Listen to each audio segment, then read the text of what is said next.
Meus irmãos, um prazer imenso poder compartilhar a palavra de Deus com os irmãos essa noite. Gostaria que os irmãos abrissem as suas Bíblias em 1 Timóteo, capítulo 4. Vamos nos empreender nessa noite no verso 7 deste tão belo livro da Sagrada Escritura.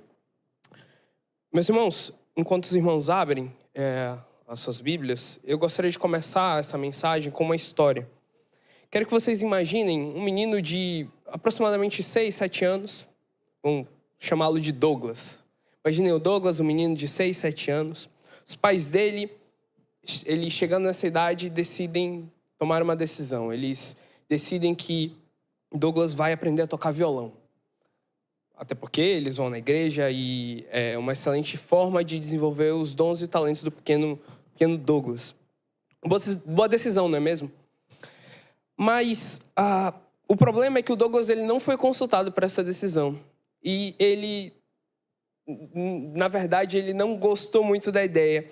Toda tarde, enquanto os amigos dele estão jogando bola, estão se divertindo, estão brincando de alguma forma, Douglas está lá, tendo que praticar, tendo que estar sentado, trancado, dedilhando as cordas, sem vontade alguma, sem direção, sem entender por que aquilo é necessário, por que aquilo é importante para ele.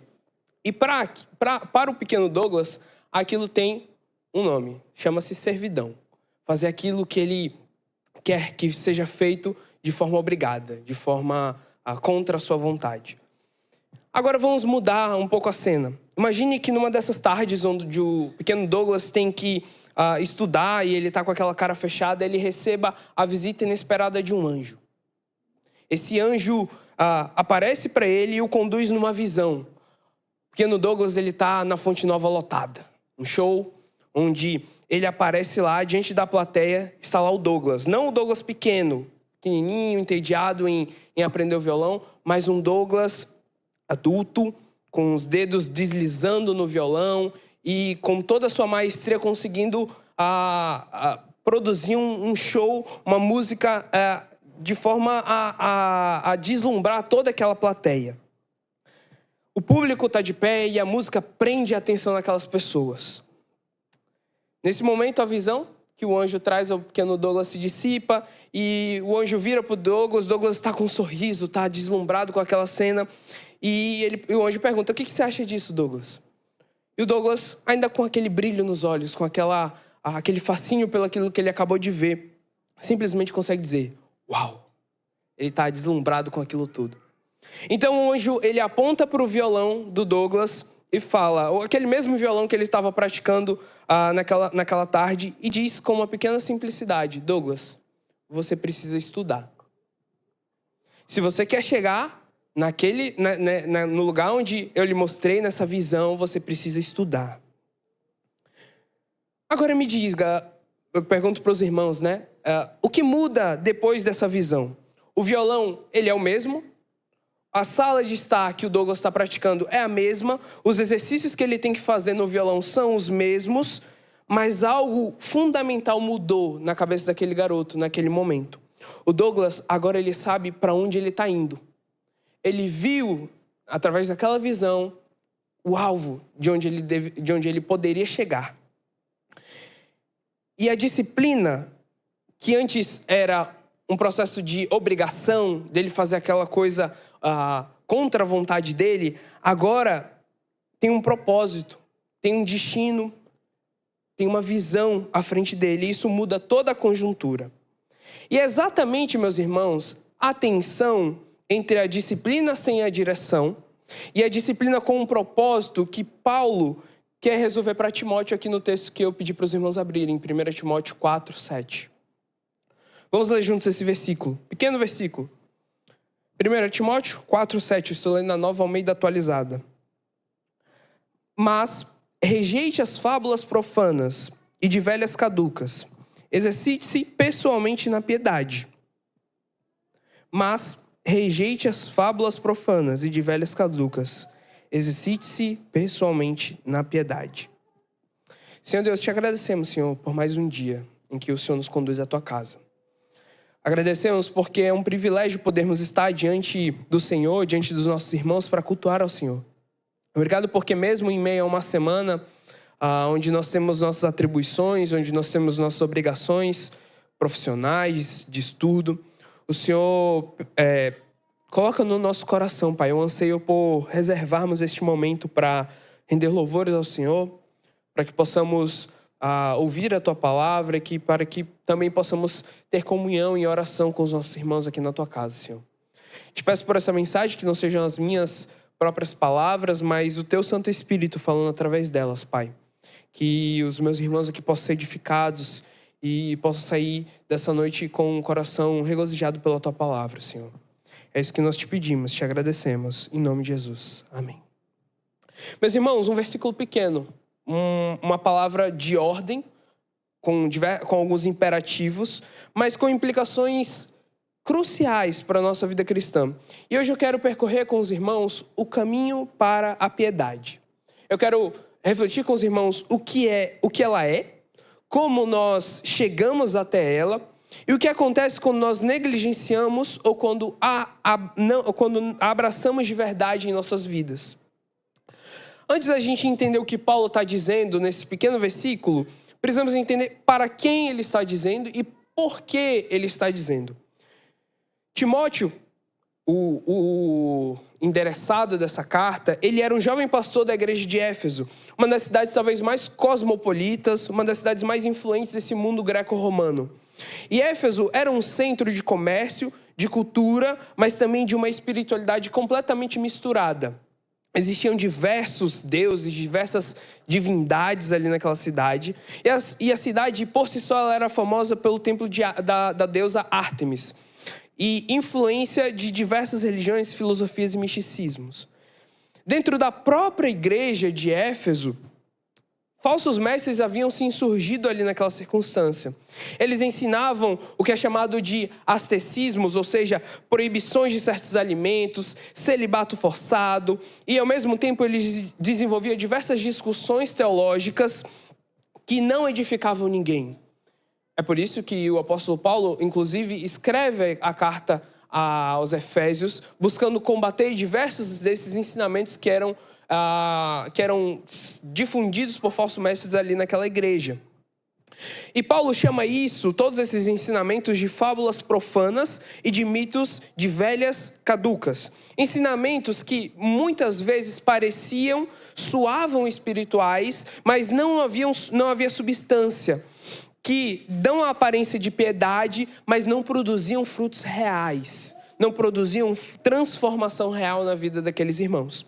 E é nesse contexto que Paulo diz para Timóteo: rejeite essas coisas. E no lugar delas, exercite-se na piedade. Dois movimentos aqui que Paulo destaca nesse verso. Rejeitar o que parecia espiritual, mas não é. E abraçar o que de fato nos transforma. Paulo não está apenas dizendo para Timóteo evitar o erro, evitar as coisas que pareciam equivocadas, mas ele está apontando para um caminho positivo, para um caminho concreto, para um caminho praticável, para um caminho excelente. Rejeite todos esses falsos ensinamentos, mas exercite-se na piedade. Em primeiro lugar, eu quero mostrar para os irmãos o alvo do que Paulo está querendo trazer aqui para Timóteo. O que é essa piedade? E antes de falar do caminho, precisamos entender o que é esse destino. O que é, de fato, a piedade que Paulo fala aqui. E a palavra grega que Paulo utiliza aqui para falar, para que nos é traduzida por piedade, é o termo eusébia. E ela carrega uma ideia de uma devoção genuína a Deus que se manifesta de forma prática. Ou seja, não apenas teoria, não apenas conceitos, mas ela se manifestava na vida prática. Não apenas nos cultos, não apenas nas orações, mas no caráter, nas atitudes, nas escolhas do dia a dia daqueles irmãos. Não é uma religiosidade que Paulo está trazendo aqui para aqueles irmãos, algo de fachada, mas é muito mais um conjunto de aspectos que causaria transformação para aqueles irmãos de dentro para fora. O apóstolo João nos ajuda a entender um pouco esse conceito que Paulo está nos trazendo aqui. Eu quero que os irmãos abram lá em 1 João. O texto de 1 João, capítulo 3, nos versos 2, o apóstolo João ele nos traz um conceito que nos ajuda a entender o que é essa piedade, o que é esse destino, essa transformação que está sendo proposta aqui. E o apóstolo Paulo também, em outro texto, ele vai trazer isso. Em 1 João 3:2, capítulo 3, verso 2, o apóstolo João fala o seguinte: amados, agora somos filhos de Deus, mas ainda não se manifestou o que haveremos de ser. Sabemos que, quando ele se manifestar, seremos semelhantes a ele, porque haveremos de vê-lo como ele é. O apóstolo João fala que nós seremos semelhantes a ele quando ele aparecer. E o apóstolo Paulo complementa esse conceito lá na sua carta aos Romanos, no capítulo 8, no verso 29. Romanos 8, capítulo 29, o apóstolo Paulo fala o seguinte: pois aqueles que Deus de antemão conheceu, ele também predestinou para serem conformes à imagem do seu Filho, a fim de que ele seja o primogênito entre muitos irmãos. Meus irmãos, o apóstolo Paulo aqui fala que Deus predestinou os seus para serem conformes à imagem do seu Filho. Ou seja, o propósito de Deus para cada cristão é que ele se torne cada vez mais parecido com Jesus Cristo. Esse é o propósito que Deus tem para a vida de cada um de nós. E no final das contas, o que Paulo está querendo trazer aqui para Timóteo e para nós também, é que isso é piedade. Piedade é nós estarmos cada dia mais nesse processo contínuo de se tornarmos mais parecidos com Cristo. Não se trata de uma perfeição imediata, de algo que, no estalar de dedos, nos transformamos em algo perfeito, em algo maravilhoso, mas é justamente esse processo contínuo de transformação à semelhança de Cristo. Seja no amor, seja na humildade, seja na pureza, na compaixão, na coragem, na integridade, em todos aqueles que são os frutos do Espírito. E aqui está um ponto crucial, meus irmãos, que nós precisamos entender. A piedade, ela não é o ponto de partida da vida cristã. Na verdade, ela é o destino da vida cristã. Não precisamos entender que a partir de agora, quando Jesus Cristo nos salva do nosso antigo eu e agora nos transforma para sermos conforme a semelhança do seu Filho, nós agora temos uma vida de piedade. Não. A piedade é o nosso destino, é para onde nós queremos ir. Muita gente cria essa concepção legalista de piedade. Acha que é uma lista de coisas que nós fazemos para sermos aceitos por Deus. Onde temos que preencher um checklist ali e isso vai fazer com que quando eu cumprir esse checklist, quando eu cumprir essa lista de coisas, eu finalmente vou ser alguém piedoso. Eu finalmente vou ser alguém que está mais parecido com Cristo. E o que Paulo está querendo trazer aqui para nós, e em toda a Bíblia, quando o assunto é piedade, a Bíblia coloca a piedade como o fruto de uma vida que já foi transformada pela graça e vai continuar sendo moldada pelo Espírito. É um processo contínuo, meus irmãos. E a pergunta que Paulo quer que Timóteo e que nós, seus leitores, façamos é: você sabe para onde você está indo espiritualmente? Você sabe qual é o destino da sua vida?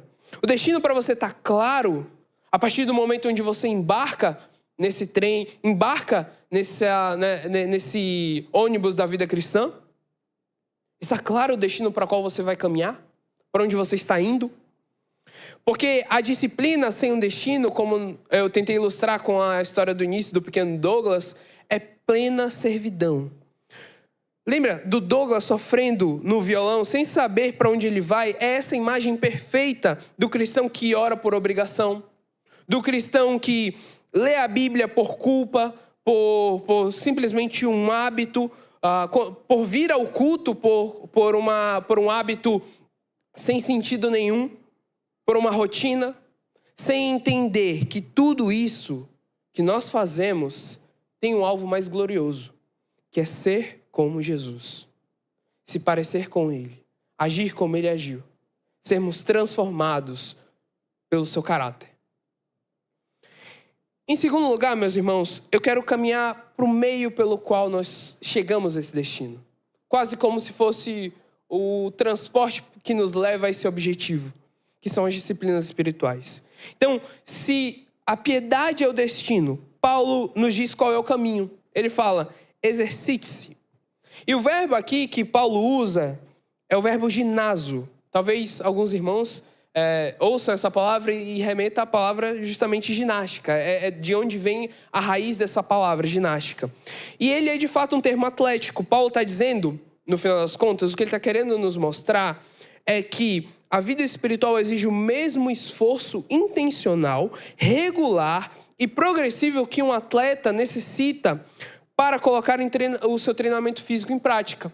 Ou seja, o nosso processo de nos achegarmos à piedade é um esforço muito similar a de um atleta que está treinando para uma competição. É um esforço contínuo, um esforço intencional. Não é algo que acontece por acidente, mas é algo que você caminha de forma intencional. E como nós nos exercitamos na piedade? De que forma nós fazemos isso? E é aqui que entram as disciplinas espirituais. Talvez você já tenha ouvido esse termo, talvez não. Mas as disciplinas espirituais são justamente os meios concretos que Deus nos deu para nos tornarmos piedosos. Ao longo de toda a história da igreja, meus irmãos, o povo de Deus praticou diversos conjuntos de hábitos que nós podemos identificar claramente nas Escrituras e na vida de grandes homens e mulheres da fé como sendo esse processo e essas disciplinas que nos caminham para que nós cumpramos esse objetivo. A leitura e meditação das Escrituras, a oração, o jejum, a adoração, o serviço, o evangelismo, a mordomia, às vezes a solitude, a celebração, a simplicidade. Todos esses são meios pelo qual Deus trabalha em nós para que nós sejamos mais parecidos com Ele. Esses são os instrumentos, as ferramentas de Deus que Ele colocou em nossas mãos para que possamos chegar nesse destino excelente. Meus irmãos, é imprescindível também uma advertência de que as disciplinas espirituais por si só, todas essas coisas que eu citei, por si só elas não salvam. Elas não nos santificam por si mesmas. Nós fazermos tudo isso que eu acabei de citar, por si só, não promove nada em nós. O que Deus está querendo nos mostrar é que elas são meios, elas não são fins. As disciplinas, elas não podem ser vistas como um objetivo. Elas têm que ser vistas como esse meio, esses canais da graça de Deus, não como as fontes da graça de Deus. Como afirma um autor muito conhecido, que tem um livro que eu recomendo para todos os irmãos, Disciplinas Espirituais, o Donald Whitney, ele fala: as disciplinas espirituais são o meio pelo qual Deus proveu para usarmos em nossa busca da piedade controlada pelo Espírito. Meus irmãos, pensem assim, você é um músico e você precisa praticar. Tem os irmãos que vão apresentar, o recital agora sábado, e você vai precisar praticar a sua apresentação. Você vai precisar treinar o que você vai apresentar no sábado. Mas a prática por si só, o praticar, de fato, não lhe torna músico.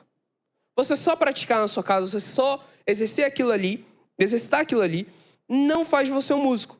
É a música que flui por meio dessa prática que faz isso.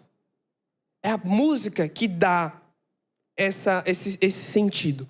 Da mesma forma, meus irmãos, as disciplinas, elas são o lugar onde nós posicionamos para que a graça de Deus flua em nós e nos transforme. É como se a graça de Deus fosse a música que nós tocamos.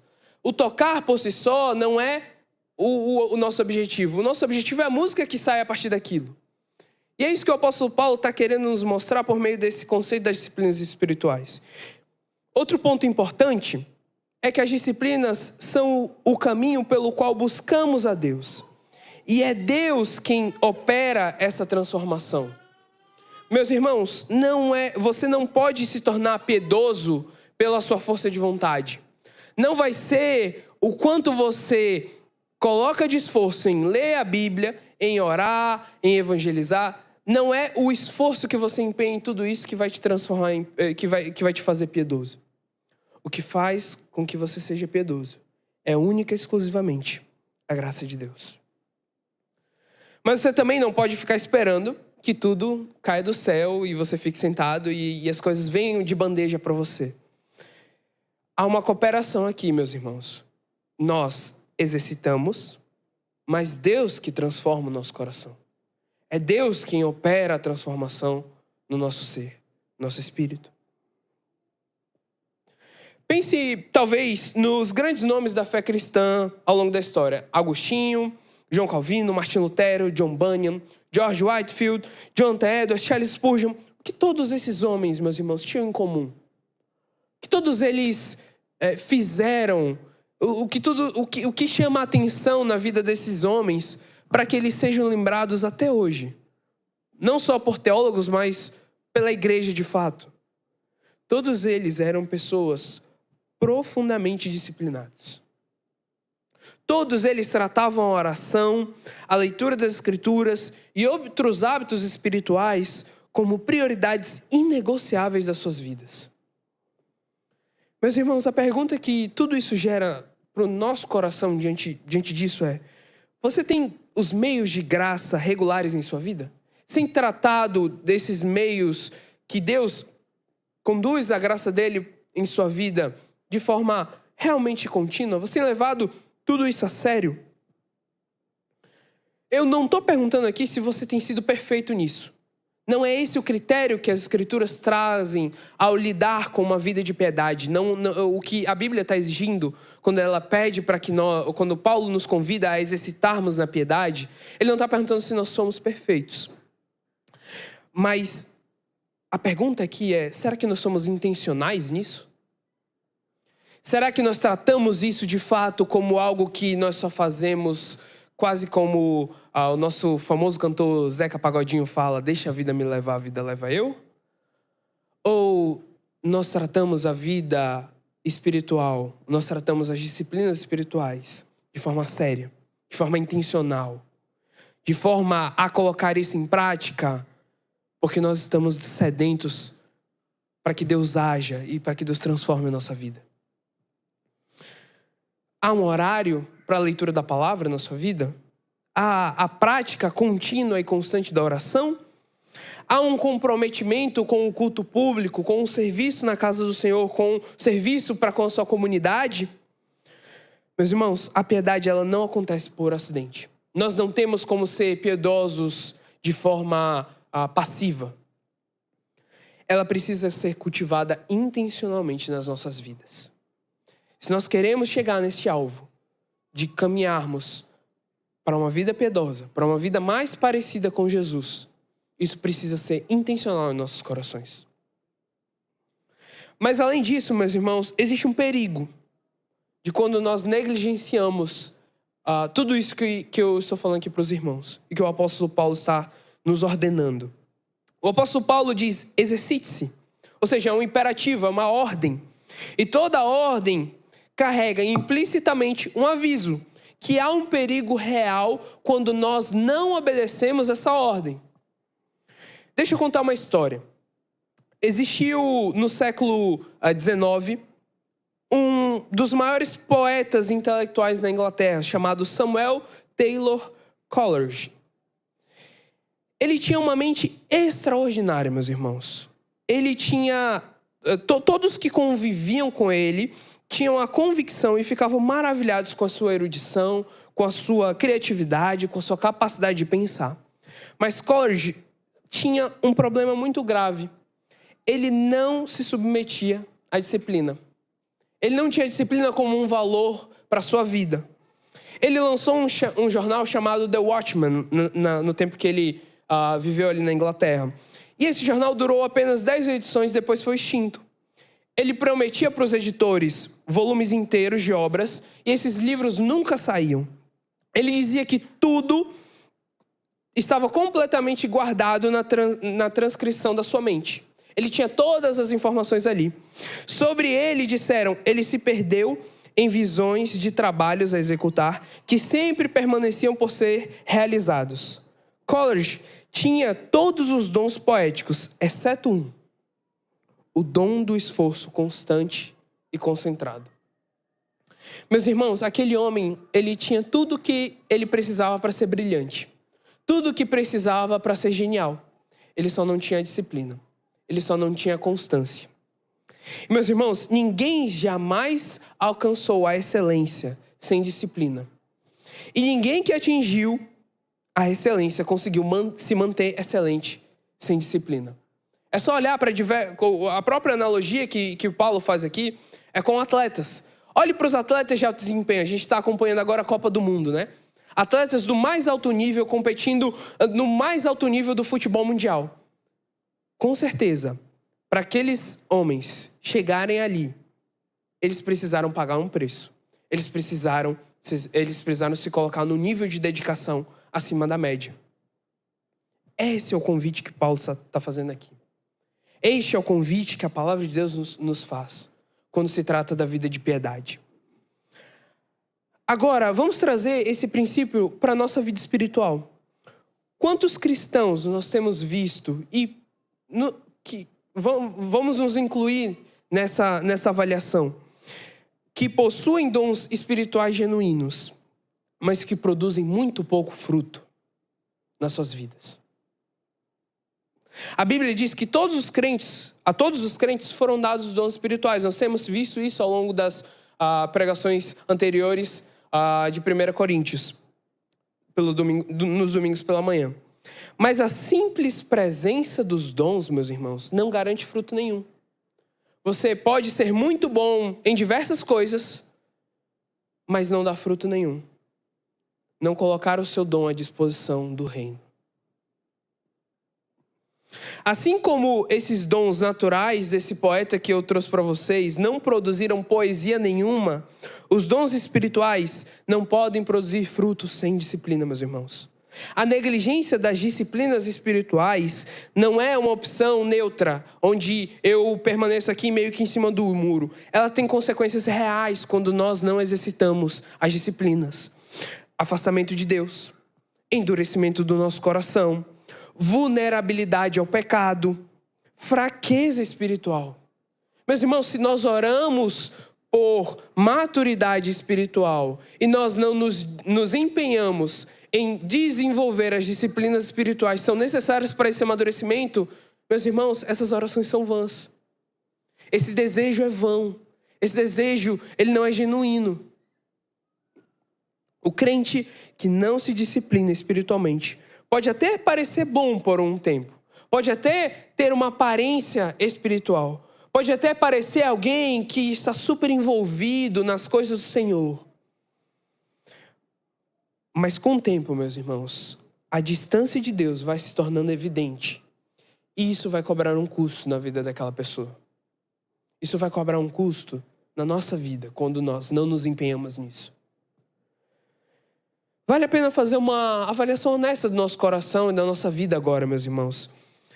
Não para nos condenarmos, mas para que a gente possa enxergar de fato a realidade.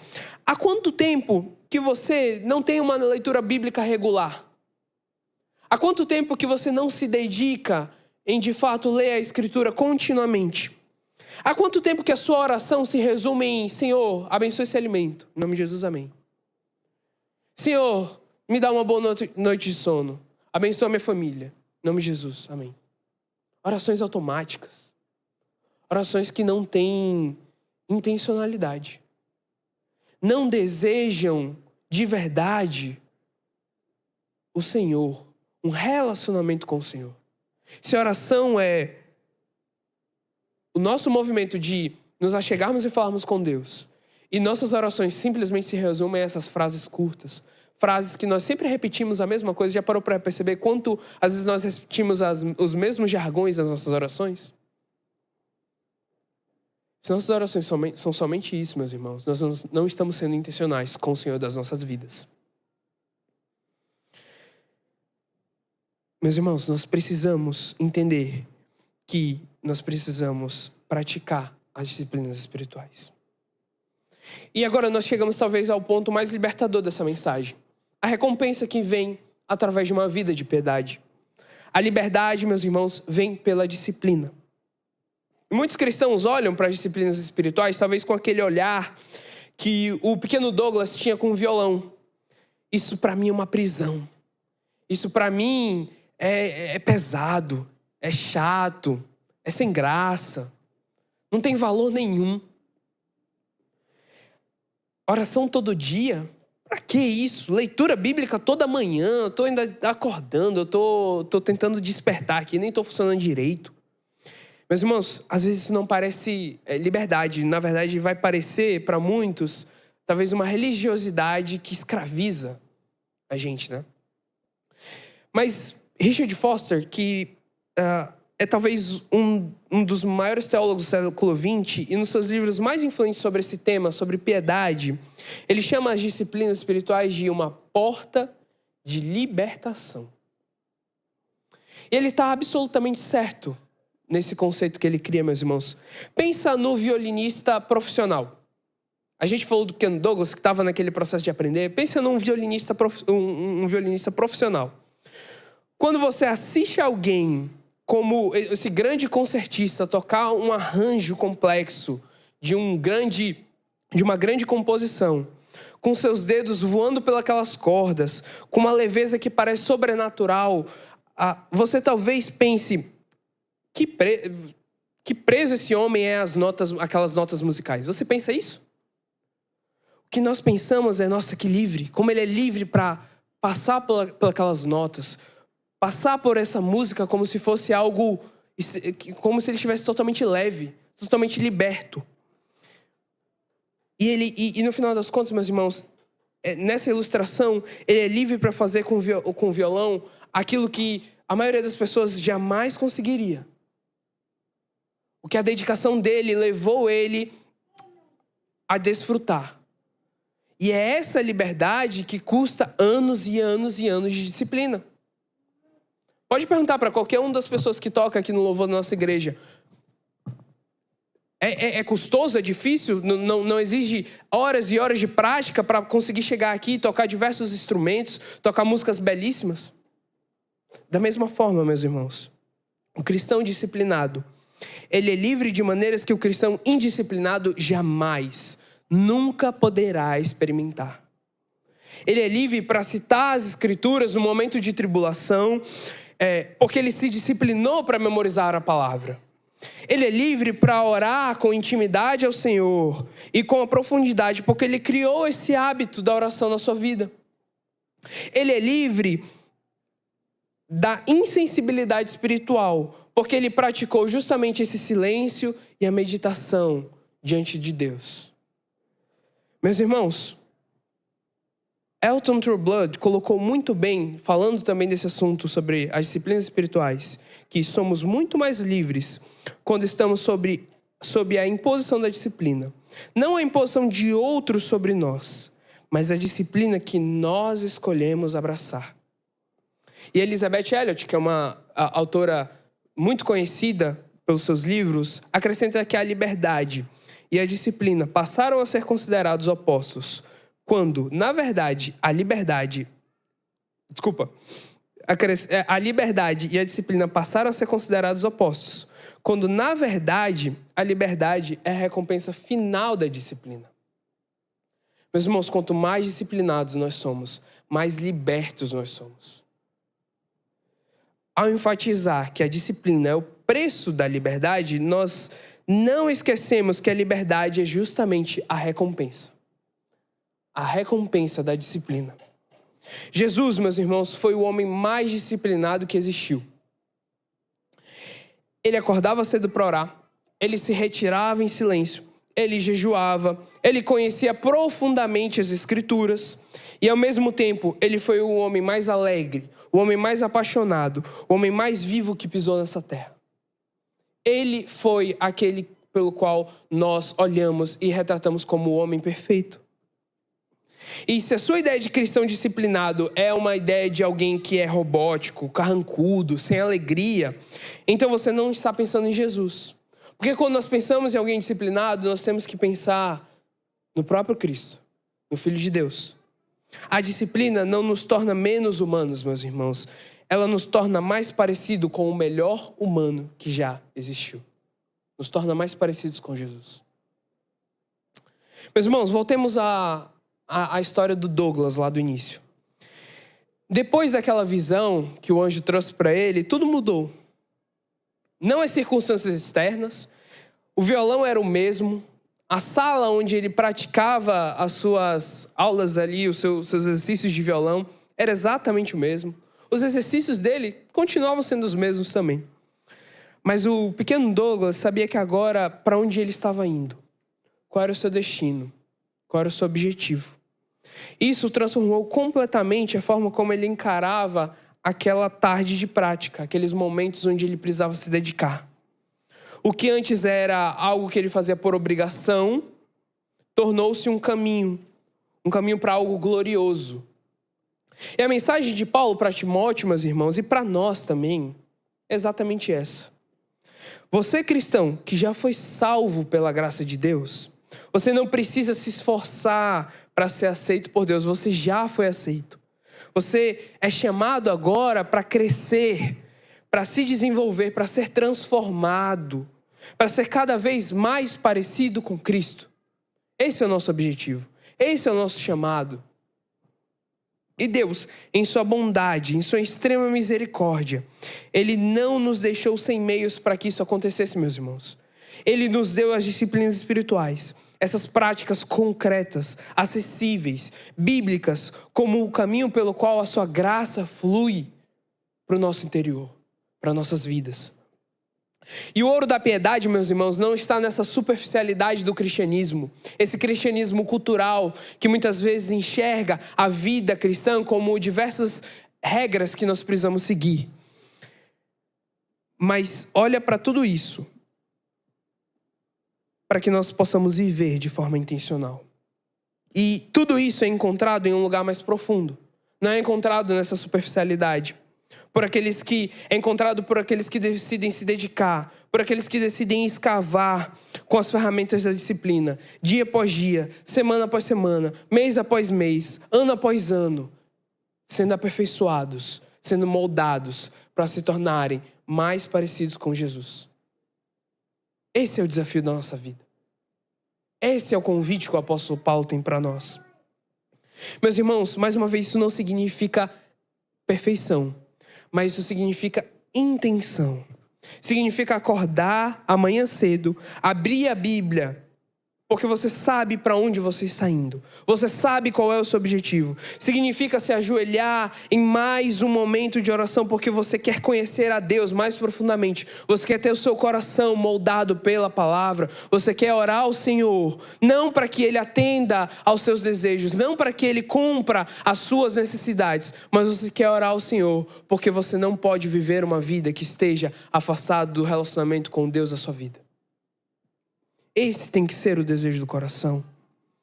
Significa que praticar as disciplinas não como alguém que cumpre religiosamente algo, mas como alguém que está no caminho de ser mais parecido com Jesus. Que tipo de crente você quer ser daqui a 10 anos? Quando você pensa em você 10 anos à frente, que tipo de cristão você almeja ser? Mais parecido com Jesus do que você é hoje? Ou exatamente igual ao que você é hoje?